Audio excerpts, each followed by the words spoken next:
2014 में मोदी जी को लाने का एक मेन मकसद यही था कि भ्रष्टाचारियों की गर्दन को मरोड़ेंगे, भ्रष्टाचारियों को पकड़ेंगे, क्योंकि गुजरात का मॉडल 15 साल का शासन पूरे देश ने देखा था। गुजरात के अंदर मोदी जी 14 में आ गए, 2G स्पेक्ट्रम, कोल घोटाला, कॉमनवेल्थ घोटाला, चीनी घोटाला, जूता घोटाला, टेलीफोन घोटाला। दुनिया का कोई भी ऐसा चीज नहीं थी जिसमें कांग्रेस ने घोटाला नहीं किया है। और ये ममता बनर्जी बैठी है, कांग्रेस में हुआ करती थी। गठबंधन बना रहे इन लोगों ने, और गठबंधन बनाकर कहते हैं CBI, ED, IT, income tax, इनका दुरुपयोग मोदी जी कर रहे हैं।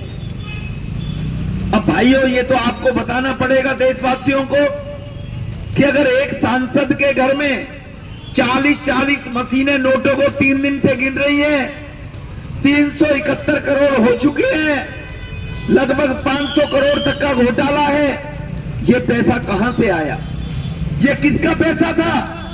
ये देश के इंफ्रास्ट्रक्चर में लगने के लिए, नौजवानों के रोजगार के लिए, देश के विकास में लगना चाहिए था। गरीब के घर तक पानी का जल नल पहुंचे, वहां लगना चाहिए था। गरीब के बेटे को IIM, MBBS, IIT, IT में एडमिशन मिले, वो इंस्टीट्यूट में लगना चाहिए था। गरीब को सस्ता फ्री इलाज मिले, उसमें लगना चाहिए था। लेकिन ये पैसा कांग्रेस के सांसद ने, कांग्रेस के अपने आका राहुल गांधी, सोनिया गांधी को उनकी रफूगरी के लिए, चमचागिरी के लिए रखा हुआ था।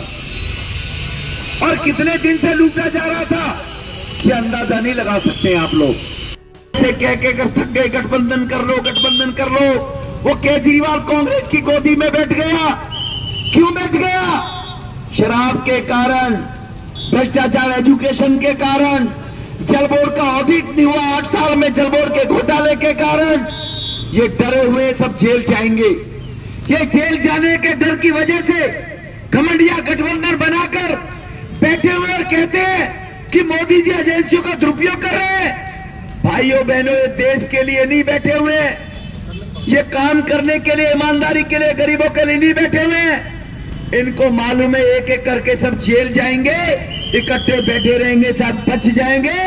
लेकिन देश के लोगों ने ठान लिया है अब इन घमंडिया गठबंधन के सभी चोरों को जेल में पहुंचाने का काम मोदी जी करेंगे, और देश मोदी जी के साथ खड़ा रहेगा, ये देश ने बहुत मान लिया है।